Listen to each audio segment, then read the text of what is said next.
We will talk right now about a very important verse in the Quran, and I think most of you heard about it. This is Surah 4 verse 34, the one ordering men that they can beat their wives if they suspect them that they might disobey. So we will start from the beginning, and we will see the Quran saying the following: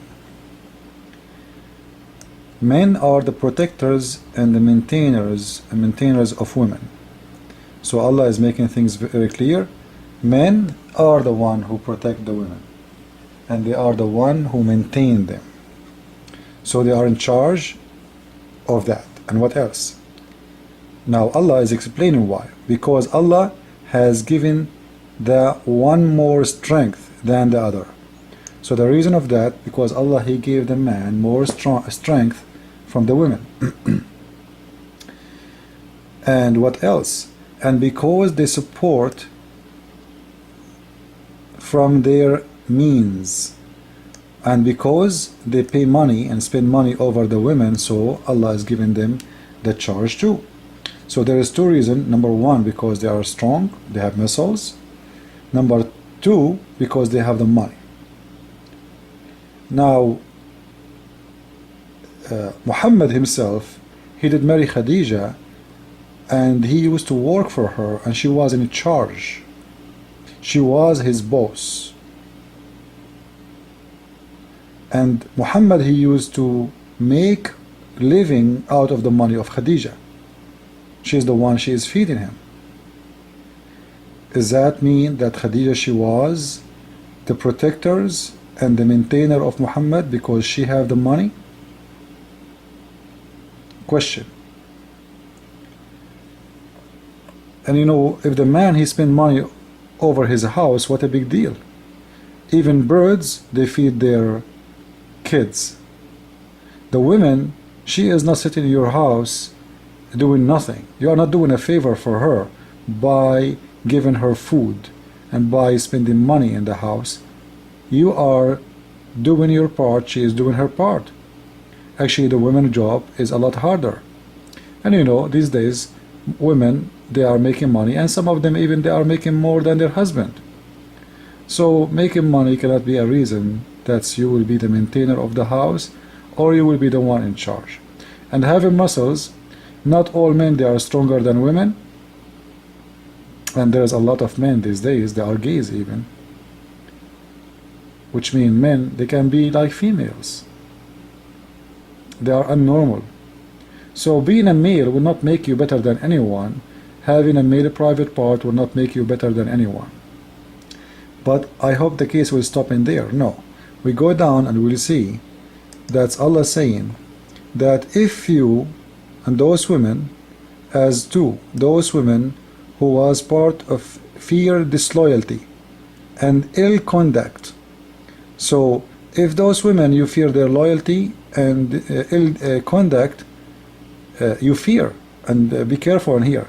You fear, it's mean they are not doing anything bad yet, but you have the fear. So suspect them, you are suspicion about them.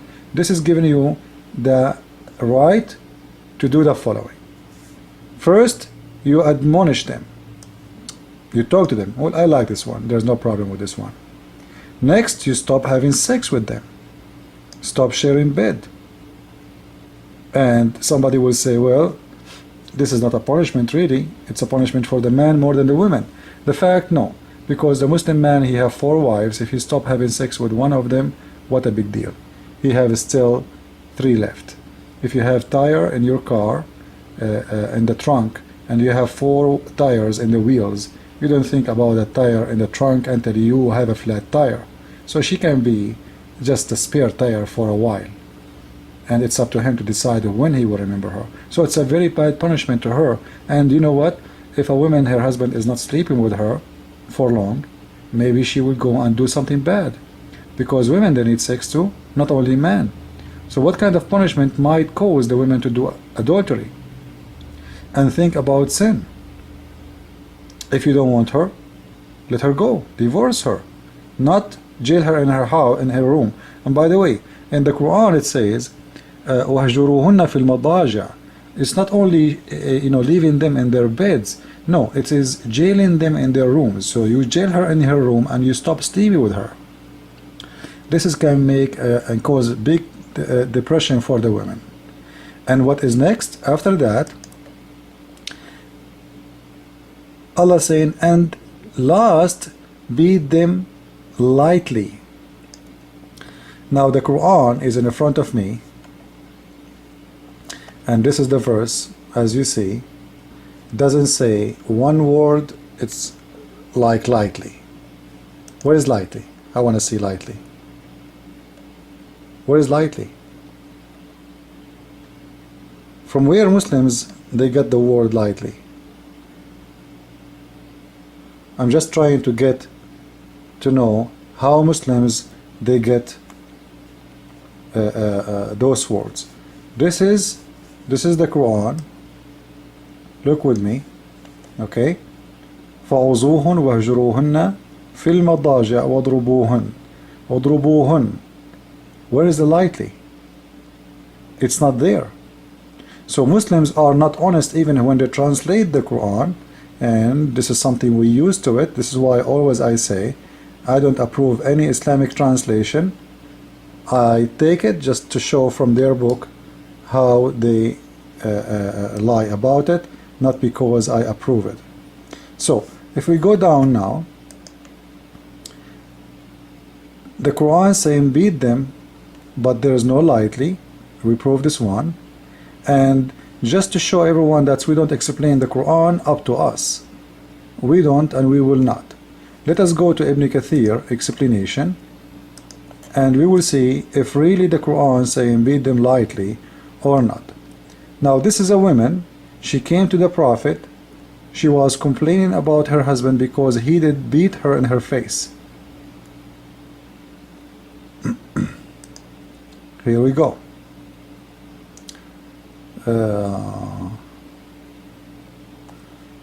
In Ibn Kathir he's saying a woman, she came to the Prophet complaining about her husband, tashku, which means she complained about her husband beating her. Tashku zawjaha. And latamaha, which means he did box her in her face. This guy is boxer, latamaha. It's not only slamming her face, he is hitting hard in her face. You will see Muslims saying a Muslim man is not allowed to beat his wife in her face even. But look at this case. This is why the surah came down, the reason of this surah. So the woman, she is complaining to the Prophet about her husband boxing her face. And she is asking for justice. Then the Prophet, he said, okay, justice. Then Allah right away, guys, sound like Allah is waiting in the front of the door of Muhammad.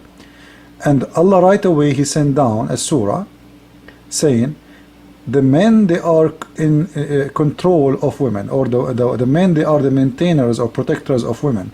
So he's shutting the mouth of this woman from complaining. And she came back without qasas, which means without punishment for her husband. Which means the Prophet, he approved what he did, and he did not punish him, because the surah gave him the right to do so. The surah gave him the right to do so.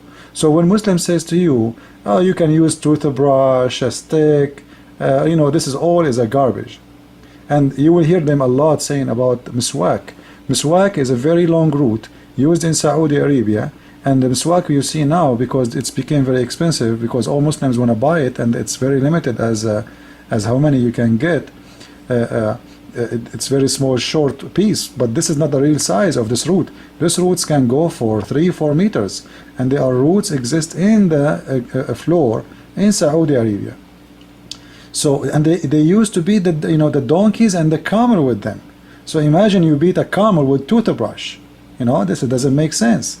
And look at this. This is Ibn Kathir. The man, he beat his wife in her face. He is harming her big time. Otherwise, she will not come to the Prophet crying and complaining. And she is asking for punishment, not complaining only. She is asking for justice, which means because she was hurt badly, she came and she walked for a long distance to come to the house of Muhammad. Maybe he can do something to her husband, who did beat her in her face and almost he break her face.